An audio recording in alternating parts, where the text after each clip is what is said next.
Naalimpungatan ako ng may marahan na humahaplos sa aking pisngi. Maya-maya pa ay ramdam ko ang hininga ng isang nilalang sa aking leeg. Naramdaman ko ang pagkagat nito sa aking leeg. Kaya napamulat ako. Teka, sino ka? Sambit ko na halos manginit ang buong sistema ko, sa paraan ng paghalik nito sa akin. Martin, ikaw ba yan? Naamoy ko ang hininga nito. Nakainom ito dahil sa amoy alak ito. Sandali, naputol ang sasabihin ko, nang bigla niya akong halikan. Mabilis na nakapasok ang dila nito sa aking bibig. Halos kainin na nito ang buo kong bibig sa paraan ng paghalik nito sa akin, na aking kinabulong. Halos mawalan kami ng hininga nang tumigi ito sa aking labi. Bumaba ang halik nito sa aking pisngi, papunta sa aking leeg. Halos manghina ako sa paraan ng paghalik niya sa akin, sabayan pa ng paggapang ng kamay nito sa aking katawan. Sobrang bilis ng mga kamay nito, dahil walang pasabi tinaas nito ang aking suot. Huminto ito sa paghalik sa akin, at walang habas na pinunit nito ang suot kong pantulog. Napasinghap ako sa ginawa nito. Basta na lamang nito hinagis sa kung saan. Na-expose ng todo ang aking katawan, nakaramdam ako ng hiya nang tumitig ito sa aking hinaharap. Kahit pa walang ilaw sa aking kwarto, ay maliwanag naman ang buwan na tumatagos sa bintana ng aking kwarto. Tatakpan ko na sana ang aking sarili, nang mabilis itong dumausda sa aking balat. Walang pasabi na basta na lamang niya ginawa ang gusto nito. Ayoko mang aminin, ay talaga naman nagustuhan at nasiyahan ako sa ginawa namin ni Martin. Ayoko munang isipin kung ano ang mangyayari sa susunod na mga araw. Natapos kaming halos lupaypay ako. Hindi ko na kinaya ang matinding pagod sa katawan, kung kaya ay mabilis akong ginupo ng antok at nakatulog. Si Martin naman ay mabilis na tumayo, at pumasok sa loob ng banyo, at kumuha ng pamunas. Maingat niyang pinunasan ang buong katawan ng kanyang mahal, dahil nakatulog na ito. Nang matapos ay naglinis rin siya sa kanyang sarili. Tumabi siya kay Maggie sa pagtulog. Tanging makapal na comforter lamang ang nagsisilbi nilang pambalot sa katawan. Mabilis na hinarap niya si Maggie at hinalikan sa noo. I love you so much my sweetheart, niyakap niya ito ng mahigpit, at sinabayan ito sa pagtulog. Maggie POV. Matapos ang nangyari sa amin ni Martin, ay nasundan na ito ng nasundan.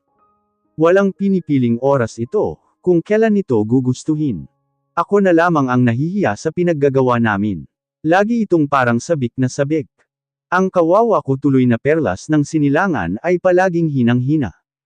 Kung dati ay walang pakundangan ako nitong halikan, ngayon ay ibaba na lamang nito ang suot kong suot, at ipapasok ang mahiwaga nitong ano.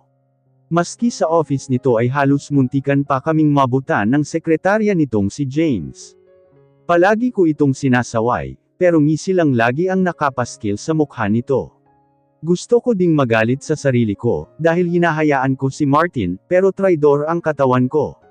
Pero hindi lang pala katawan, kundi ang puso ko at kaluluwa. Nakokonsensya din ako para sa pamilya ko. Dahil pumasok ako dito para mag-alaga, pero ano ba itong pinasok ko? Para akong nakipag-live-in na sa amo ko. Natatakot din akong malaman ng pamilya ko, lalo pa at iniingatan namin ang kalusugan ni Papa. Ang mahal kong anak na si Mickey. Paano ko kaya masasabing kasama ko na ang totoo niyang ama, na matagal na niyang hinahanap sa akin? Isa din lagi sa bumabagabag sa akin si Martin. Paano ko ba sasabihin sa kanya, na siya ang tatay ng aking anak?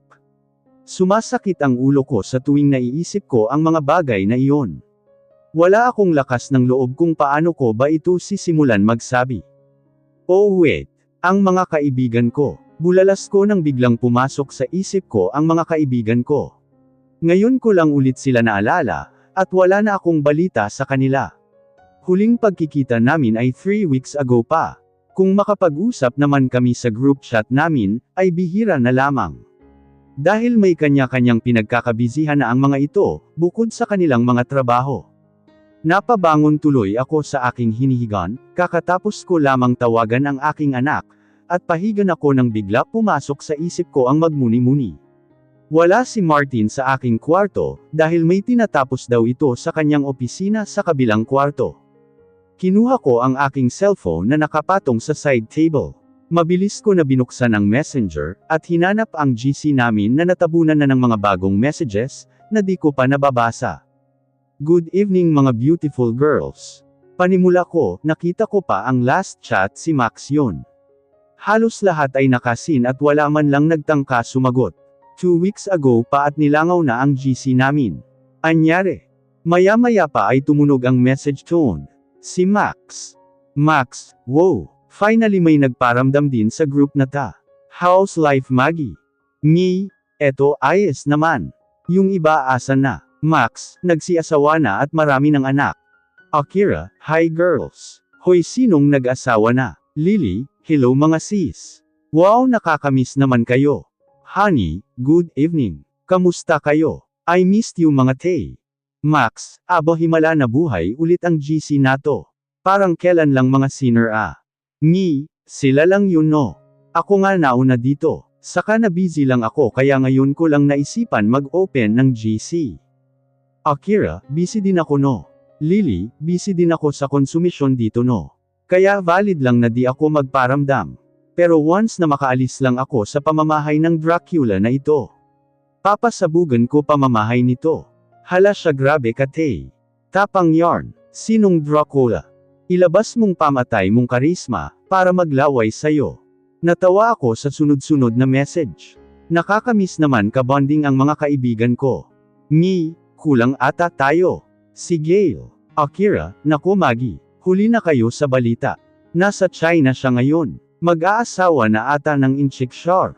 Seryoso, hala kailan? Anong ginagawa niya sa China? Bakit natauhan na ba, at wala nang gusto kay Fafalans? Max, no, she is currently visiting her biological father. Ha, akala ko ulila na siya tulad ni Akira. Kailan pa siya umalis? Mayaman ba ang father ni Gail, at bakit sa China pa? Akira, yeah, she is the only heiress of her Chinese father. What? Way totoo. Paanong nangyari? Me, so kaya pala ang ganda ni Gail, ay may dugong Chinese. Matagal ko nang napapansin na ang ganda ng halma ng mukha ni Gail. Para itong Korean actress. Maputi at sobrang kinis. Dagdagan pa ng mata nitong maliit. Kapag tatawa ay halos nakapikit na. Max, very long story. Pero mas maganda kung pagbalik niya kesa tayo makichismis. Lily, hindi ba nahirapan si Gail, dahil wala siyang inspirasyon? Akira, tingin ko si Dr. Lance ang nahirapan, dahil wala na siyang stalker. Honey, last time na nagkausap kami ay sinundo siya ng gwapong lalaki. As in super gwapo. Lily, no, naka-move on na siya kay Lance. Akira, putik ka Lily. Kahit ako mag-move on, kung ganun ka yummy yung kasama niya papuntang China. Wey, magkasama sila sa China. Bakit sino ba yun? At pinagpalit si Dr. Lance. Lily, okay lang yun. Babero naman iyon, at di pinapansin si Gail natin. Max, ano ba kayo girls? Mali kayo nang inaakala. Hindi nyo lang alam kung paano nabaliw si kuya kakatanong sa akin, kung nasaan si Gail. Me, hala, so tama nga yung kutob ko. May gusto si boss kay Gail. Honey, I congratulate na lang natin si Gail pag uwi niya. Bukod sa tagapagmana pala siya ay magkaka-love life pa siya. Yes correct ka dyan girl. At marami pa kaming palitan na mga nakakatawang kwentuhan. Lalo na at masakit sa tiyan magpatawa si Akira at Lily. Si Lily ngayon na gustong gantihan ang amo nitong si Draco na hilig niyang tawaging Dracula. Si Honey naman ay kinuhang taga-alaga ng kanyang paboritong estudyante. Malapit na daw itong kunin ng magulang, at naghihintay na lamang kunin ang anak, kaya doon siya nanunuluyan. Si Akira naman ay naiwan sa bahay, pero na-stress daw ito, dahil sa bagong kapitbahay daw nila na mahilig makikain. Dahil walang pagkain sa bahay nito, pero naka-sports car daw. Si Max naman ay hindi na nakakauwi at sa mansyon na ito umuwi, dahil sa hektik ng oras ng trabaho nito. Ako naman ay pahapyaw lang ang kwento, dahil nahihiya ako. Sabi ko na lamang ay pagaling na ang inaalagaan kong lumpo. Oo nga pala at wala itong mga alam sa tatay ng anak ko. Ang sabi ko na lamang ay naglaho. Pero nabanggit ko lamang ang pangalan na Martin. Di ko na malayan ang oras, halos mag-alas 12 na pala ng hating gabi. Nakita kong bumukas ang pintuan ng aking kwarto. Nagtama ang mga mata namin ni Martin. "Why are you still awake?" Kunot noo nitong tanong sa akin. Lumapit ito sa akin, at mabilis na hinablot ang hawak kong cellphone. "Hey, bakit mo kinuha? May kausap ako, inis ko dito. Who are you texting? Ba't nagmumura ka dyan? You should sleeping at this hour, why are you still up? Na-late lang ako tumabi sa'yo, nakikipag-usap ka na sa iba Maggie." Singhal nito sa akin. Ako naman ay halos manggilid ang luha sa pagkakasinghal nito sa akin. Para itong mananakmal sa itsura ng galit nito. Ano naman kung makipag-usap ako sa iba? Mga kaibigan ko naman ang mga kausap ko. Bakit ka ba naniniga? Malakas na boses na sagot ko dito. Kaibigan. O baka naman si Anthenta. Wag mo akong pinagloloko Maggie. Ganyan ba kakitid ang utak mo, at kung ano-ano ang pinagbibintang mo sa akin? Hindi makitid ang utak ko Maggie. Gusto ko lang na sagutin mo ang tinatanong ko. Sinagot ko na Bakit biglang si Anthon ang sinasabi mo dyan? Nagpupuyos ang aking kalooban sa pinagsasabi nito sa akin. Sasagot pa sana ito nang tumunog ang message tone.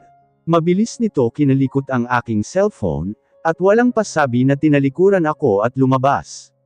Naiiyak ako sa sobrang pagkaasar kay Martin. May pagkasaltik nga talaga ang ulo nito. Masyado itong seloso at tamang hinala. Diyos ko, ito ba yung minamahal na ng aking puso? Lahat na lang pinagseselosan. Hindi pa nga kami tapos makipagkwentuhan sa mga kaibigan ko. At kinuha pa ang cellphone ko. Sa inis ko ay nilock ko ng maayos ang aking kwarto. Hinela ko ang side table na may pagkamabigat pa naman. Pinangharang ko sa pintuan. Kinuha ko ang malita na may mga laman na gamit ko sa pagiging nurse. Ewan ko na lang kung makapasok pa ang lintik na selosong iyon. Walang hiya, ang lakas magselos halos walang pakundangan ako nito ang kinanano oras man ito gugustuhin. Humanda siya bukas, at bibigwasan ko siya ng husto. Napabalikwas ako sa tindi ng ingay, at kalabog sa kung saan. Kulang na lang ay mayanig ang buong silid, sa tindi ng kung sino mang Herodes ang nagpagising sa masarap kong tulog. Anak ng tipaklong. Halos lumuwa ang mga mata ko sa gulat, nang mapatingin sa pintuan ng kwarto ko. Literal pala na may kumalabog, dahil nagsihulog ang malita na pinatong ko sa side table, na panangharang ko kagabi, dahil sa inis ko kay Martin. "Open this door Maggie," sigaw ni Bakulaw. Maya-maya pa ay tumahimik, at may narinig akong mga yabag ng mga sapatos, na parabang patakbo malapit sa pintuan. Napatayo ako nang may marinig na kakaibang tunog. Para itong makina na di ko maintindihan. Diyos ko, napatili ako nang makita ng dalawang mga mata ko, ang isang matalim na bagay na may tunog, at walang habas ni retrat ang pintuan ng silid ko. Napanganga na lamang ako, hanggang sa tuluyang nasira ang pintuan. Damay pa ang side table na nahati sa gitna. Galit na sabi ni Martin, habang sinisipa ang nasirang pintuan at side table. Hawak pa nito ang malaking chainsaw. What the? Chainsaw. Lumingon ito sa akin at salubong ang mga kilay. Base sa itsura ng mukha nito, ay para ba siyang killer ng Chainsaw Massacre sa sobrang dilim. Nang humakbang ito palapit sa akin, ay kasing bilis ni The Flash na nagdive ako sa aking kama. Binalot ko ng husto ang buo kong katawan, ng makapal na comforter. Ayoko makita nito maski dulo ng buhok ko sa katawan. Nangilabot ako sa aura ni Bakulaw. Baka bigla niya akong lagariin sa leeg, may hawak pa naman itong chainsaw. Feeling ko safe na ako sa ginawa ko. Safe nga ba? Narinig ko ang pagbuntong hininga nito. Hindi ko man ito nakikita, ay ramdam ko naman na malapit ito sa akin. Sweetheart, mababa at mahinahon nitong tawag sa akin, na aking ipinagtaka. Kung kanina para itong monster ngayon ano na? Sweetie, may Maggie. Hindi ako kumibo sa ilang beses nitong pagtawag sa akin. Hinayaan ko ito na para bang wala akong naririnig. Naramdaman ko ang paggalaw sa kama. Tiyak umupo ito. Please talk to me sweetheart. Wala pa din sana akong imek, nang biglang higitin ang comforter sa aking katawan na aking kinatili. Ay, ano bang problema mo? Bulyo ko kay Martin na Bakulaw. Matiim niya akong tinitigan. Pakiramdam ko tuloy ay hinahalukay ang aking tiyan, sa paraan ng pagtitig nito sa akin. Umangat ang kanang kamay nito, at hinawakan ang aking pisngi. You making me worried so much, sweetie. Pinalo ko ang kamay nito sa aking pisngi, kaya napabitaw ito. Nakita ko ang biglang pagsalubong na naman ng kilay nito. Bakit ka pa may chainsaw? Sabay nguso ko sa chainsaw na nakalapag sa sahig. Pinahirapan mo kasi ako pumasok dito.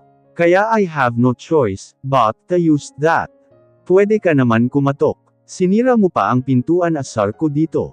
I knocked and used the key. Bakit mo hinarangan ang pintuan?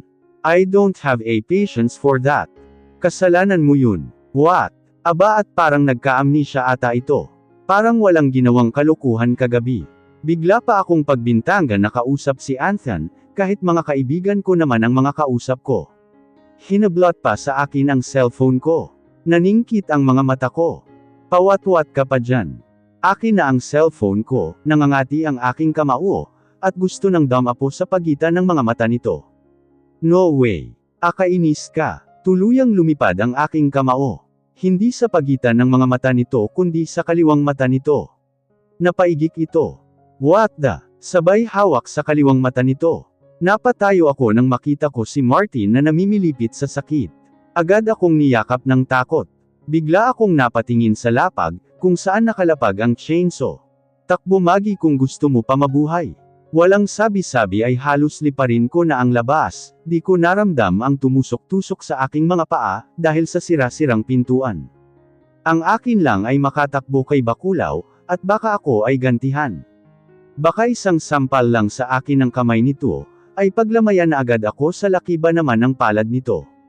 Narinig ko pa ang pagtawag nito sa aking pangalan, no. It's a matter of life and death. Andito ako ngayon sa kwarto ni Nanay Lourdes, kakatapos ko lang mag-almusal. Dahil dinalhan na lamang niya ako. Wala kasi akong balak magpakita kay Martin.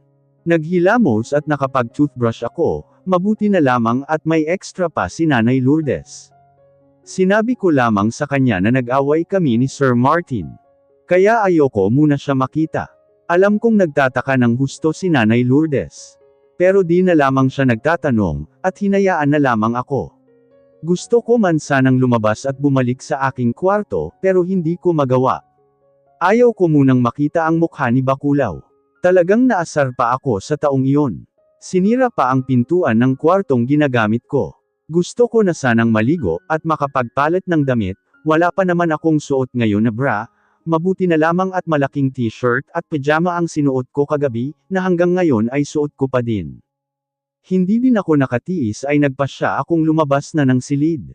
Ang kwarto ni Nanay Lourdes ay malapit sa kusina. Tanging kay Nanay Lourdes lamang ang may kwarto ng mga naninilbihan dito sa mansyon na ito, dahil siya ang mayordoma. Ang lahat ng ibang kasambahay, ay nasa likod ng mansyon dahil may sarili silang bahay, at kompleto din ang mga gamit nila doon. Gustuhin ko man sanang pasyalan sana ang ibang kasambahay, pero itong si Martin na Bakulaw, ay hindi ako pinapayagan na makaalis sa tabi niya, na para bang tuko. Pasimple akong naglakad papuntang kusina. Nakita ko pa ang isang kasambahay na busy magpunas ng malaking table. Nginitian ko ito at ngumiti din sa akin, at tinuon muli sa ginagawa. Ako naman ay binuksan ang isang malaking refrigerator, tumambad sa akin ang punong-puno ng mga pagkain. Grabe, parang never ata itong nababakantihan. Kumuha ako ng Cadbury chocolate. Inalok ko sa isang kasambahay, na hindi ko man lang alam ang pangalan. Pero tumanggi ito, kaya kumuha na lamang ako ng isa, at sinarado na ang fridge. Habang naglalakad ay kagat-kagat ko ang chocolate. Sa laki ng mansyon na ito, ay nagpapasalamat ako dahil hindi na ako naliligaw dito. Halos mga lahati na ang kinakain ko, nang may marinig na mga boses. Wala sa loob na sinundan ko ang mga nag-uusap. Napahinto ako malapit sa minibar ni Martin. Hindi nga ito mukhang minibar, dahil parang nasa luxury bar talaga ang malaking bar ni Martin. Punong-puno ito ng mga iba't ibang klase ng mga mamahaling alak. 2 beses pa lamang ako nakasilip dito, dahil ayaw akong papuntahin dito ni Martin. As if naman uubusin ko ang alak niya. Nagtago ako sa malaking halaman, at pasimple akong sumilip. Gusto ko lang makita kung sino ang bisita ni Martin. Dahil simula nang dumating ako sa mansyon na ito, ay never pa akong nakakita ng bisita niya dito. Nabitin ang pagkagat ko sa chocolate na kinakain ko, nang makita ang bisita ni Martin, lalaki ito at malaki ang katawan na nagsasalita. Pero nanlaki ang aking mga mata, dahil hindi lang pala isa ang bisita kundi 5. Hindi ko maintindihan ang mga pinag-uusapan nila, dahil ibang lengguwahe ang ginagamit nila. Halos nagkandahaba-haba ang aking leeg kakasilap, dahil sa mga nagugwapuhang mga lalaki pala ang bisita ni Martin. Kung andito lang si Akira at Lily, tiyak nagtitili na ang mga iyon, bulong ng aking utak. May isang pamilyar na nagsasalita, na hindi ko maintindihan ang sinasabi. Si Boss Lance. Ano kaya ang ginagawa ni Boss dito, at parang mga seryoso ang mga usapan. Nakita ko pa si Martin na nakaupo na para bang hari, na napapalibutan ng mga kausap nito. Muntik akong mapasigaw nang may humawak sa aking braso. Si Nanay Lourdes at nag-sign na wag ako mag-iingay. Mabilis niya akong hinela paalis sa aking pwesto at lumabas. Napunta kami malapit sa swimming pool.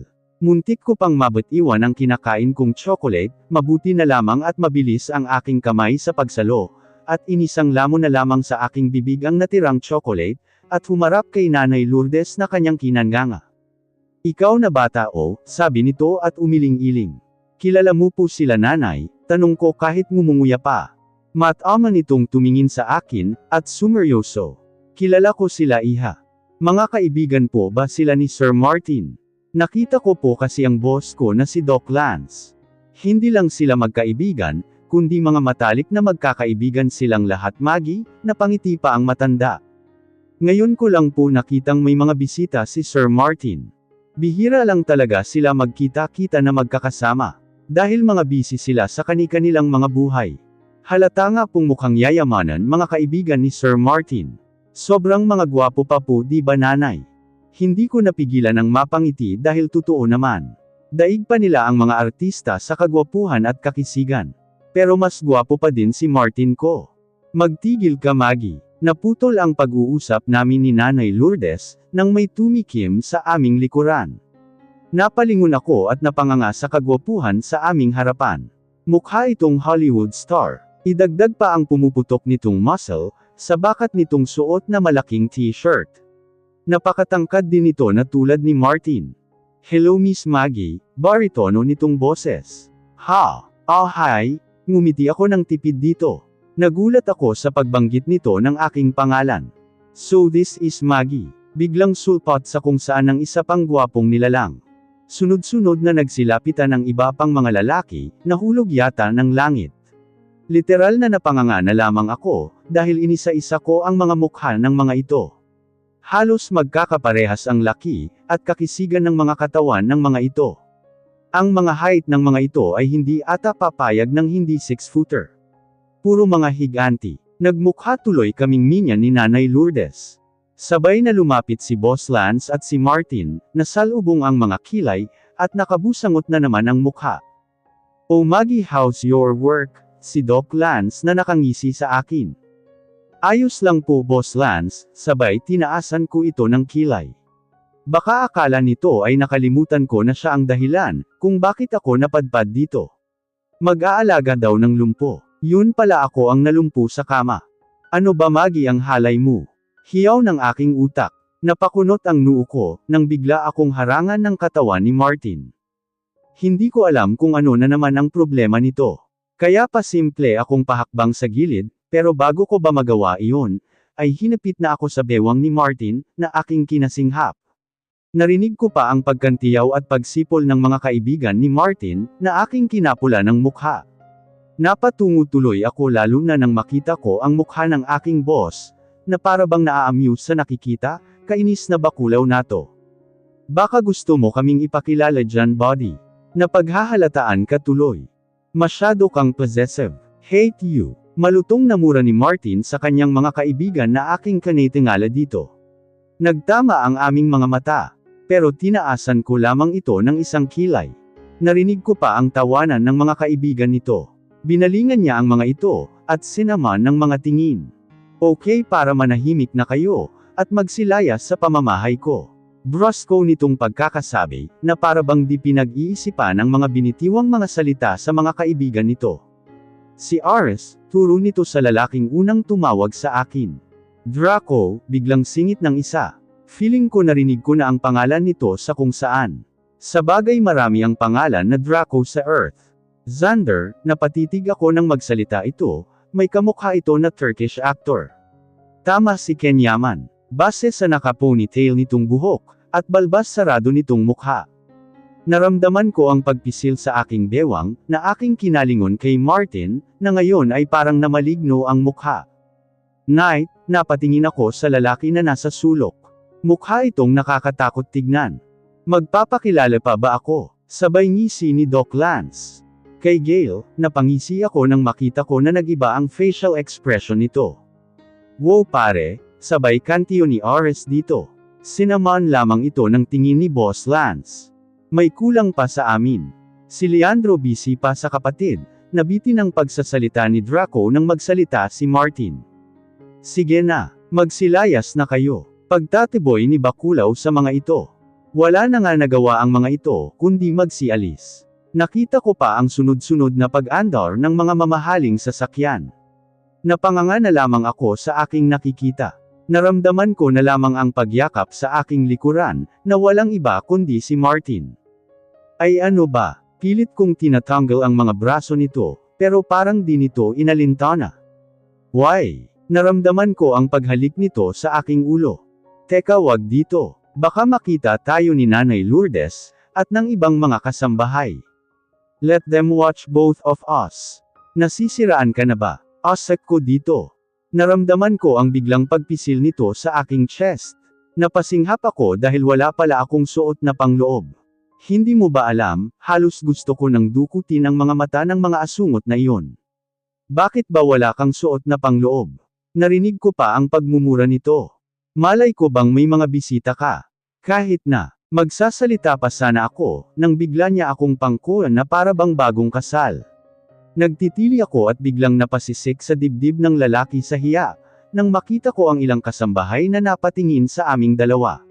Mabilis na naglakad ito papasok sa loob, at dumiretso ng elevator. Parang kidlat na nakarating kami sa kwarto nito, at maingat na binaba sa ibabaw ng kama nito. Are you ready to my punishment, sweetheart? Baka nakakalimutan mo sinuntok mo ako. Nanlaki ang aking mga mata sa sinabi nito. Tiyak ang aking kayamanan ang mananagot nito.